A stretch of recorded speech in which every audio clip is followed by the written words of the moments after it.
Do it again, Uncle Billy. This time to Silicon Valley. Hot Take Express.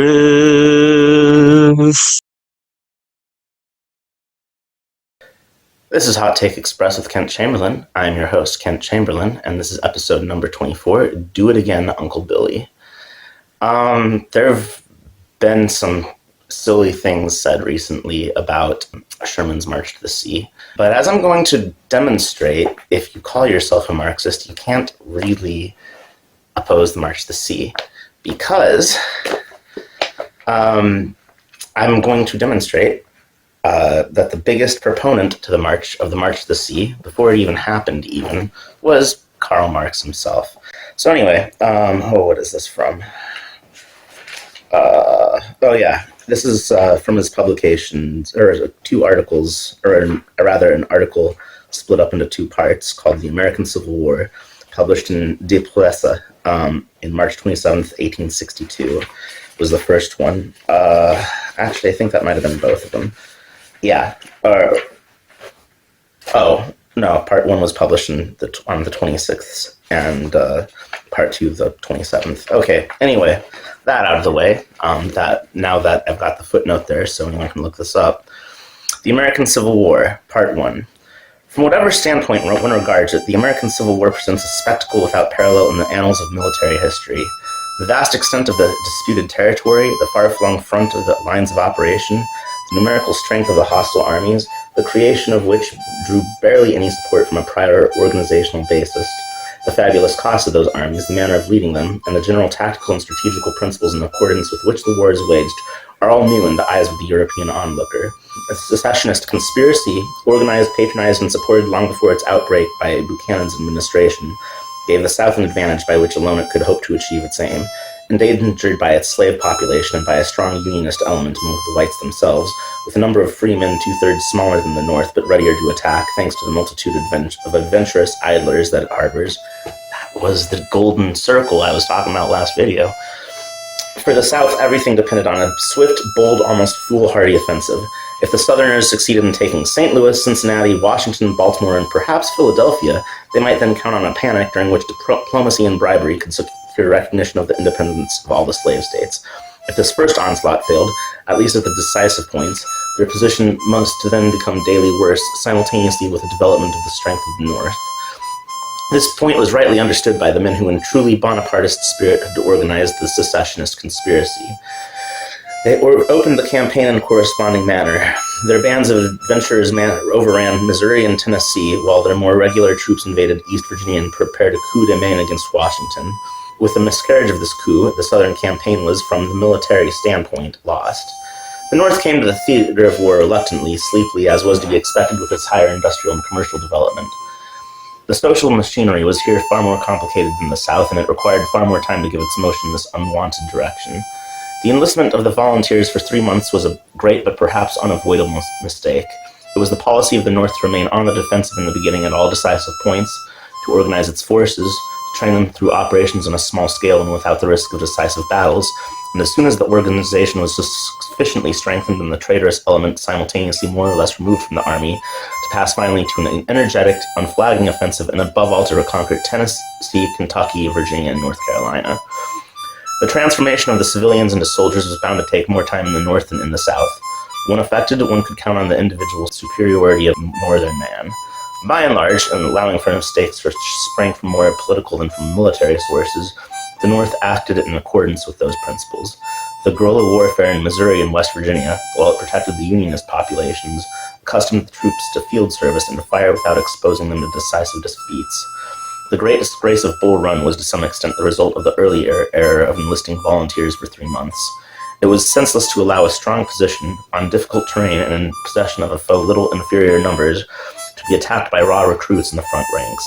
The panic which took possession of the Union Army at the decisive moment, the cause of which has still not been clarified, could surprise no one who was in some degree familiar with the history of people's wars.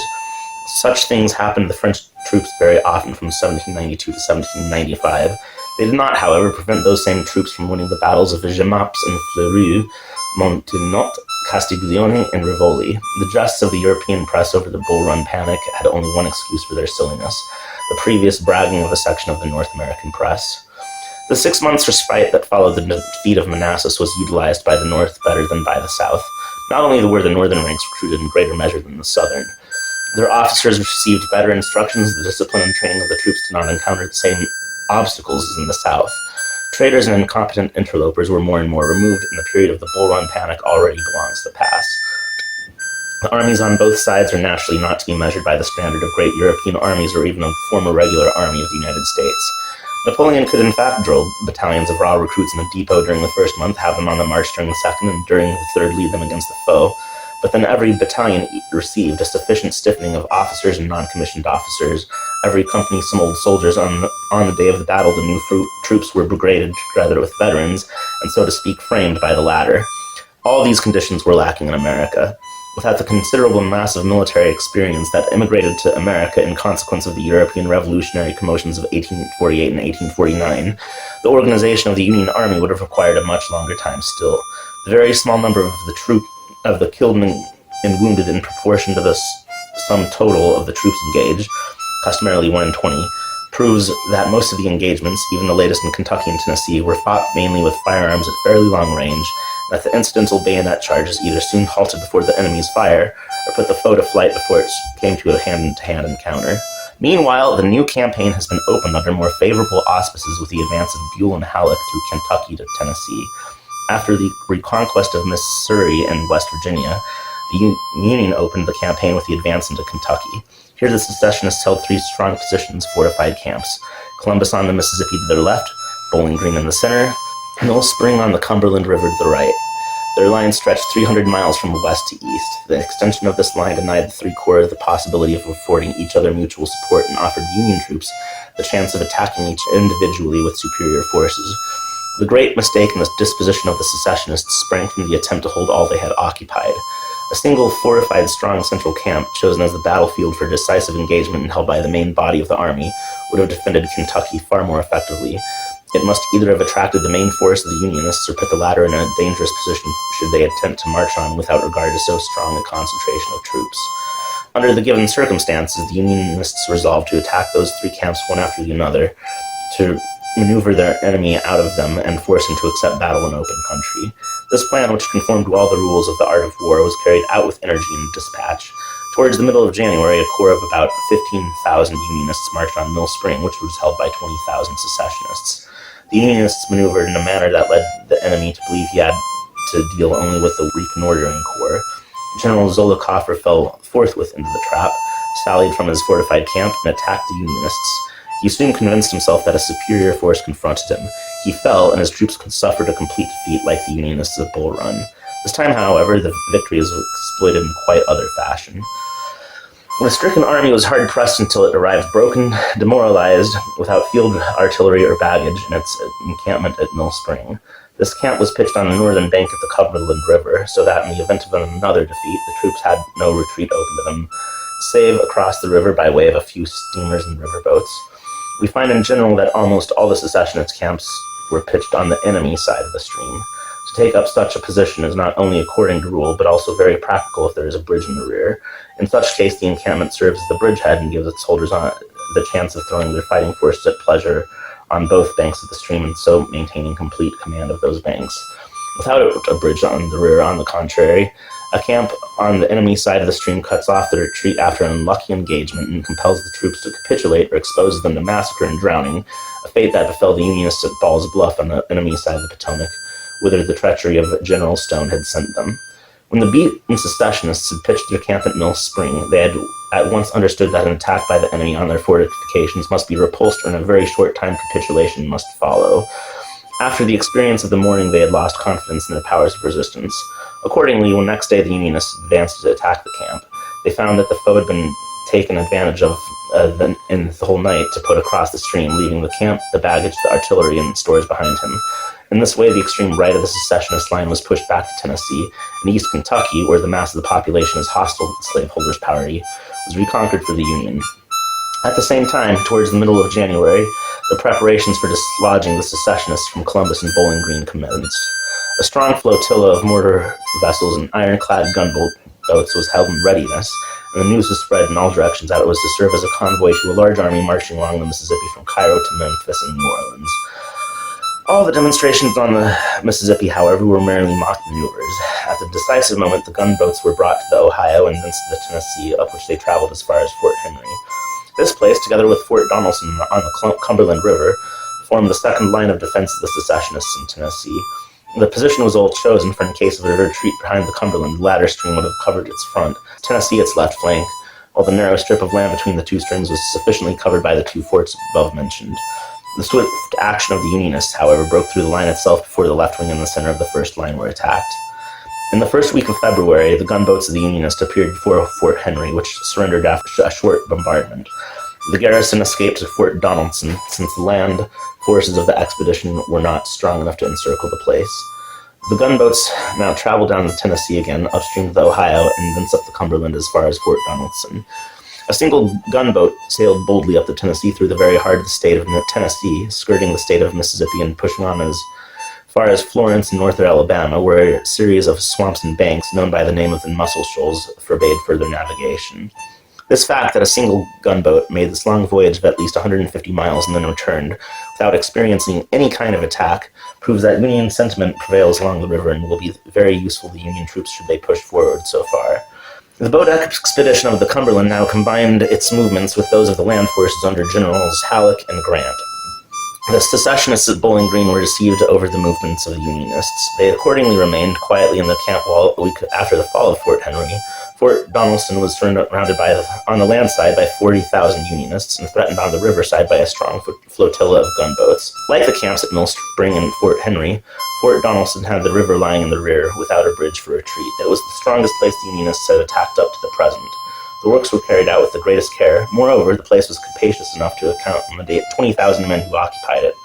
On the first day of the attack, the gunboats silenced the fire of the batteries trained towards the riverside, bombarded the interior of the defense works, while the land troops drove back the enemy outposts and forced the main body of the secessionists to seek shelter right under the guns of their own defense works.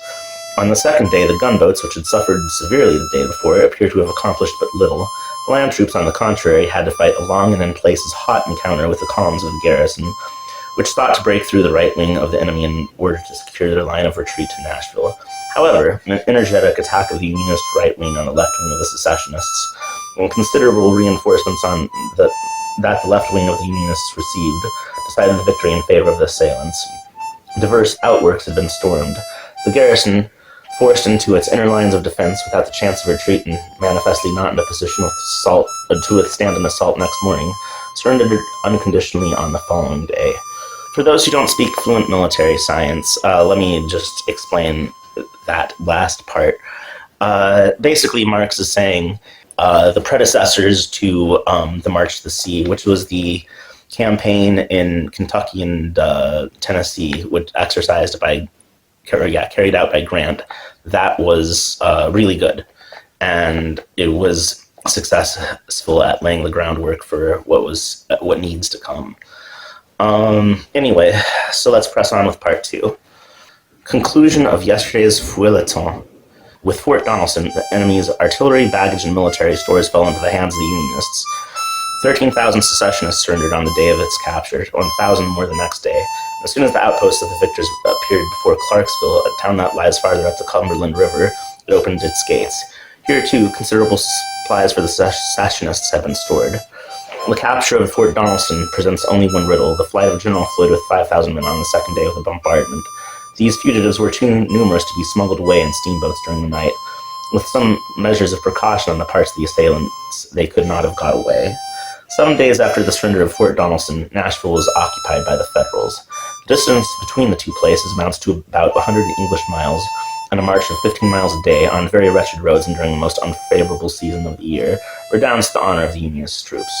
On receipt of the news of the fall of Fort Donelson, the secessionists evacuated Bowling Green.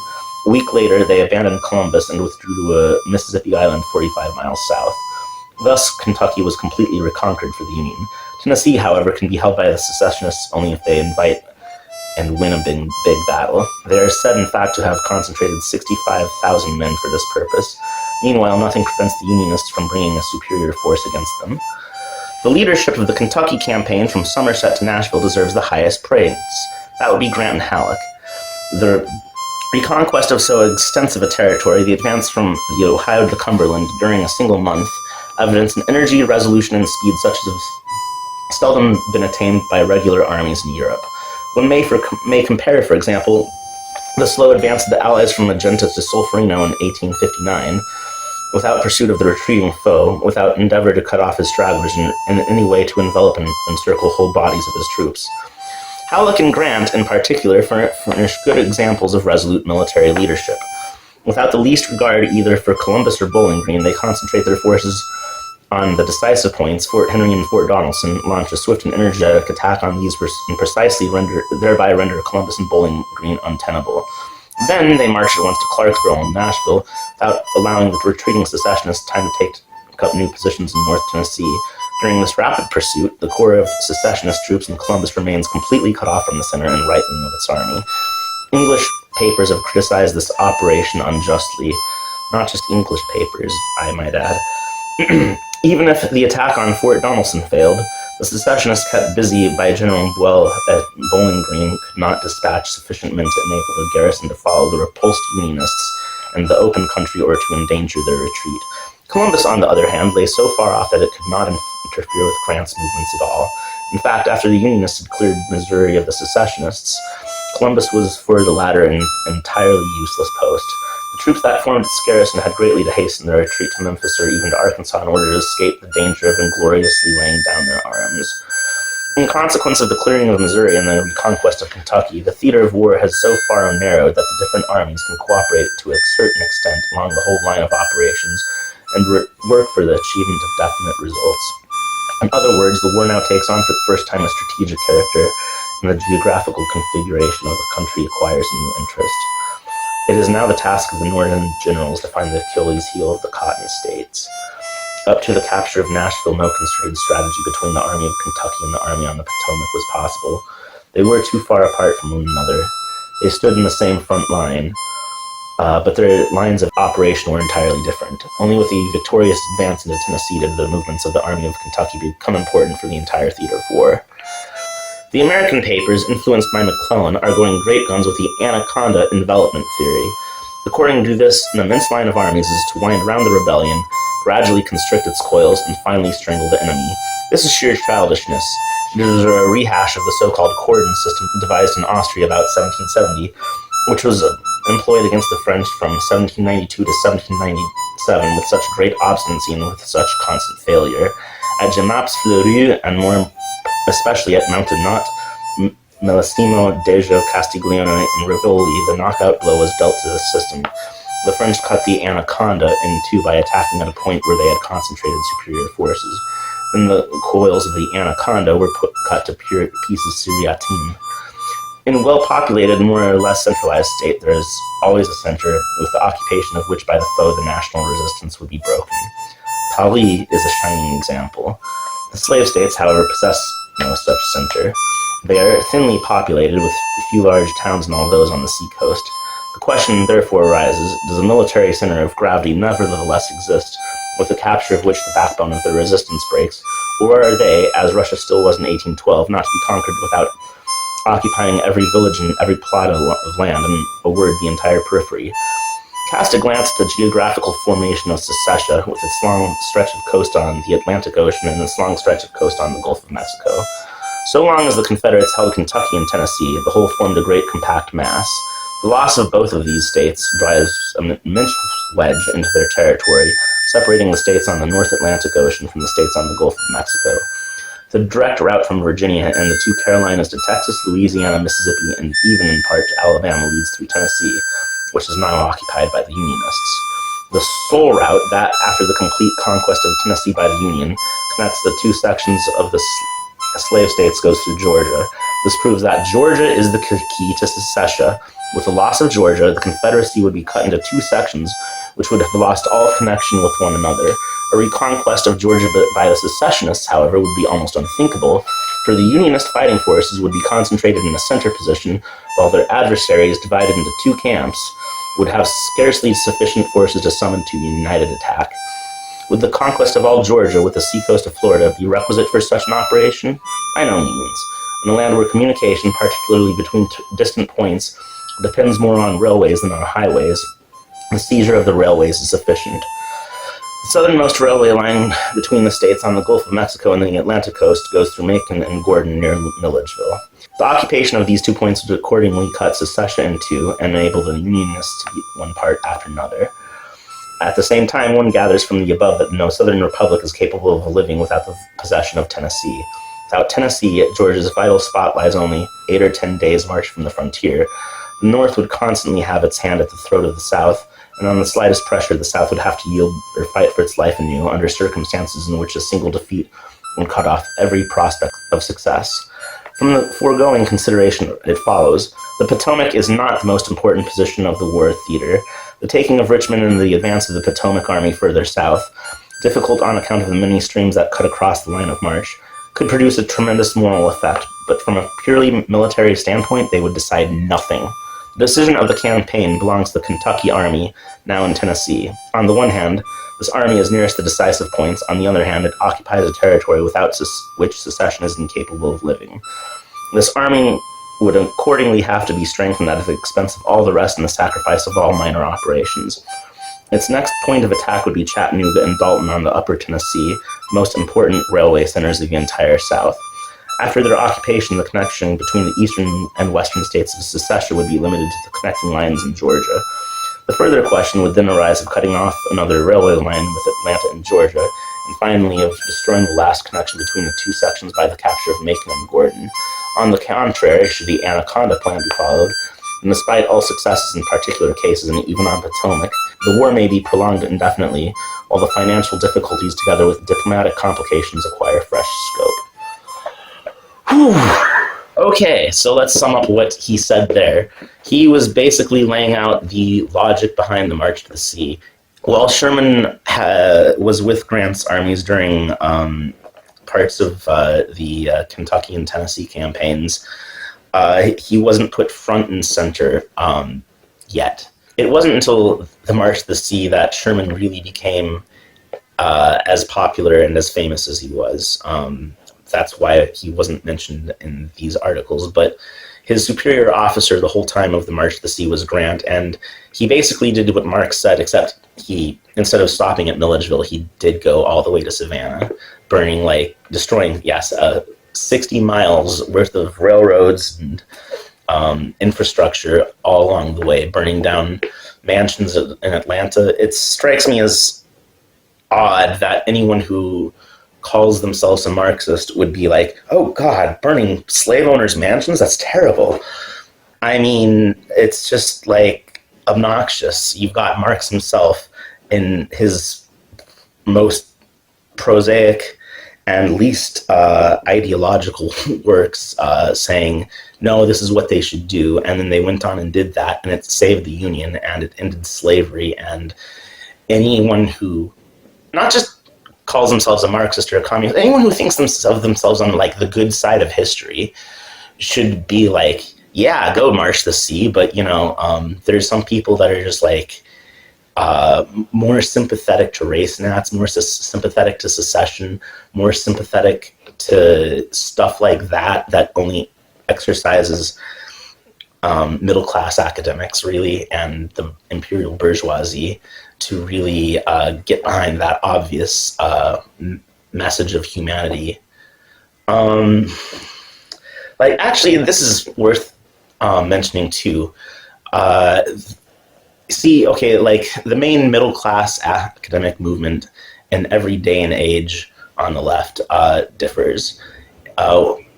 These days, it's like the wokes. In Lenin's era, it was the Trotskyites. And in Marx's era, it was the anarchists. I mean, it's all different, slightly different flavor of nonsense, but it's all nonsense. And guess what the anarchitties were up to in these days? They were supporting the South and getting plenty of airplay. Well, not airplay, but you know what I mean. Like in The Guardian, the Manchester Guardian, now just known as The Guardian, saying that, no, the South deserved to be independent from, important nationalism reasons, because the South's a country, you guys. And I mean, it's certainly a region of America. Like, it's got its own regional characteristics. I think the South is pretty cool as far as a region goes, but it's not a country. It never was a country. No part of it was a country. There was like 5 years when they pretended they were a country, but there's just no geopolitical basis for that. And without the control of the Appalachians, it's not a country that can defend itself. And Marx's ability to analyze not just sociology or economics, but also something as like important as geopolitics speaks to his brilliance as a theorist. But anyway, yeah, in case you want to learn for yourself, it's a fun little book. This is a reprint, so they switched the title and subtitle, but like, yeah, now it's called An Unfinished Revolution, Karl Marx and Abraham Lincoln, by an academic named Robin Blackburn. He's not cadre, he's not a comrade, but he is compiled a lot of relevant information in one place. This book will not only explain, like, it not only gives you like a lot of the primary documents about Marx's involvement with the Civil War and everything he discussed, like wrote about it, not just his correspondence with Engels about it, but also will give you like background into the times and places and other movements besides the communists that were broadly, speaking like the predecessors to the Republican Party. And it's important because if you read that, they resemble MAGA quite a bit. And I've gone into this, the similarities between MAGA and the original Lincoln Coalition elsewhere, so I'm not going to reiterate that here. But anyway, yeah. Anyone who's like against the March to the Sea is probably going to be, in the on the side of the billionaires and the imperialists when the when the shooting starts next time. They're going to be shocked and appalled at workers defending themselves and it's going to be the same kinds of anarcho-trot wokes that have been like concerned trolling cadre since time immemorial, and the it's a bad position to be in, like getting on the other side of Sherman. Like, it's just dumb. Don't do it. Anyway, now you know, and knowing is half the battle. Attic Express.